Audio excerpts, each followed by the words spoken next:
I want to welcome you to Heart of a Shepherd as we continue our study in the book of Genesis. The title of today's devotion, A New World and a New World Order.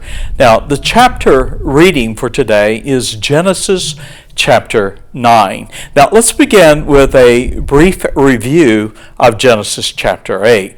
Now, after he fulfilled his word of judgment, we read in Genesis 8 and verse 1 that God remembered Noah and commanded him, and I quote, to go forth of the ark, Genesis 8 and verse 16. And then we read that Noah builded an altar unto the Lord and offered burnt offerings on the altar, chapter 8 and verse 20. Now, two things remained unchanged in the world after the flood. The first was God's grace, for he accepted the sacrifice of Noah and his family in verse 20. And we read, for they were a sweet savor to him. Chapter 8 and verse 21.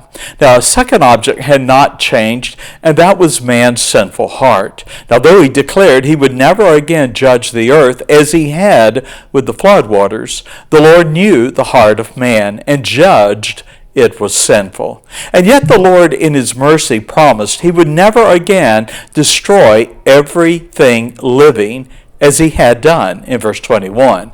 And so the earth continues to be blessed with its seasons.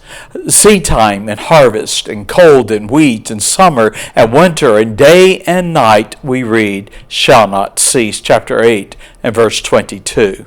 Well, that brings us to chapter 9, and what I'm titling, A New World and a Renewed Covenant.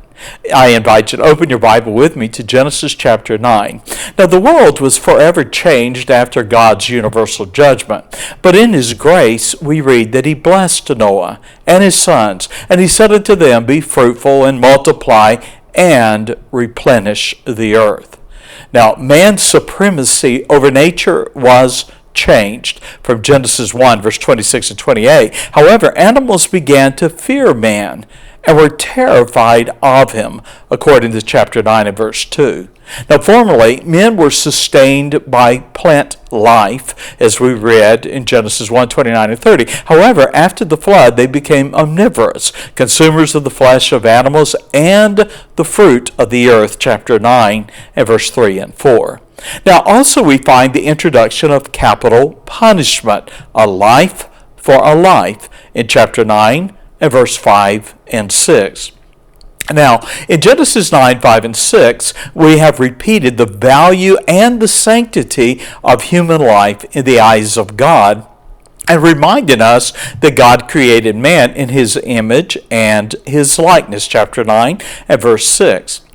Well, because human life is sacred, God established capital punishment to address all that shed the blood of man. And we read in verse 5, whether man or beast. And so God's justice required blood for blood.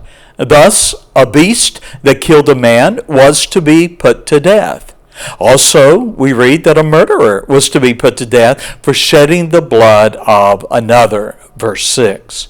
Now, for that reason, government was instituted and empowered to enforce capital punishment. You can see the same in Romans 13 and verse 4. And then we have God's universal covenant that is recorded beginning in verse 7 through verse 19. Now, Noah's three sons seeded the future of humanity, and they were commanded to be fruitful and multiply, Genesis 9 and verse 7. Now, having accepted Noah's sacrifices, we read that the Lord established his covenant with him and his sons. Now, what was the covenant?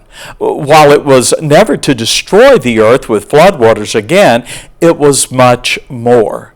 Now, the covenant promise was universal and made to Noah, his sons, and we read, and his seed after him, in verse 9, and that means all humanity. Now, I believe it was a renewal of God's covenant with Adam and Eve that her seed would crush the head, that is, her seed would crush the head of the serpent, Satan, Genesis 3 and verse 15. And it was a promise fulfilled through Noah's lineage, and of whom Christ would be born. Luke 3, verse 36 mentions Noah in the line of Christ. And so the rainbow was then more than a promise never again to destroy the earth by flood waters. It was a sign that God never forgets his covenant promises.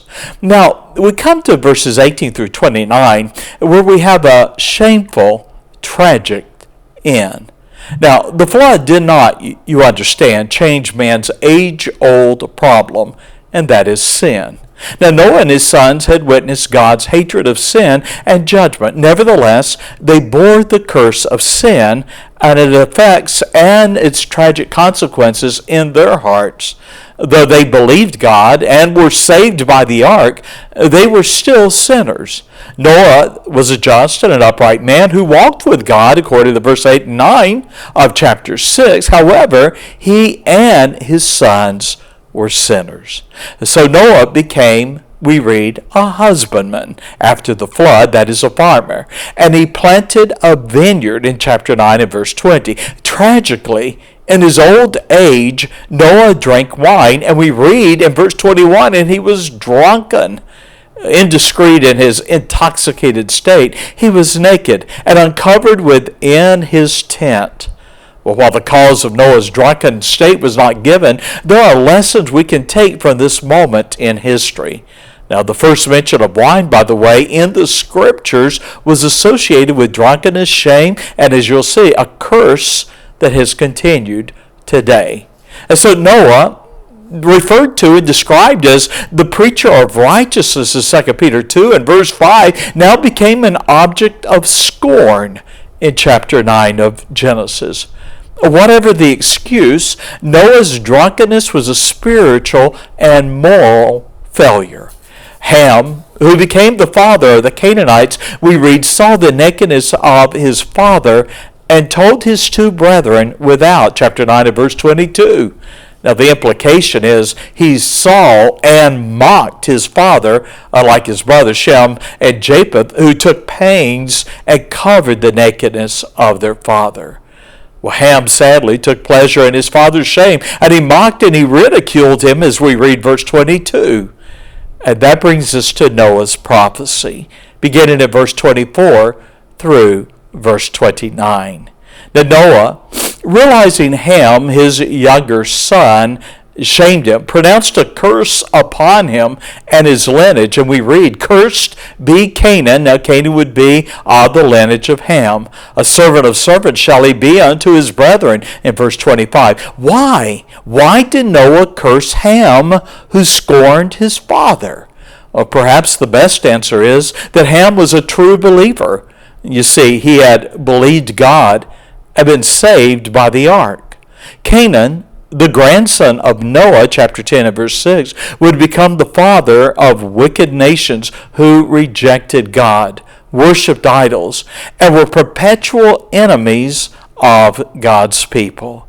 Well, a closing thought for today as we look at verses 26 through 29. Now, Genesis 9 concludes with Noah prophesying the future of his sons and their posterity, verse 26 through 27, and a revelation that is a certainty for all men, and that is Noah died. Though not perfect, Noah should be remembered as a righteous man. He was a man of faith who believed God and obeyed God, saving his household and humanity from physical and spiritual annihilation. How about you? How will you be remembered? Well, with that, I close today's devotional, and I appreciate you joining me as we have begun a new journey in the book of Genesis. God bless, and bye-bye.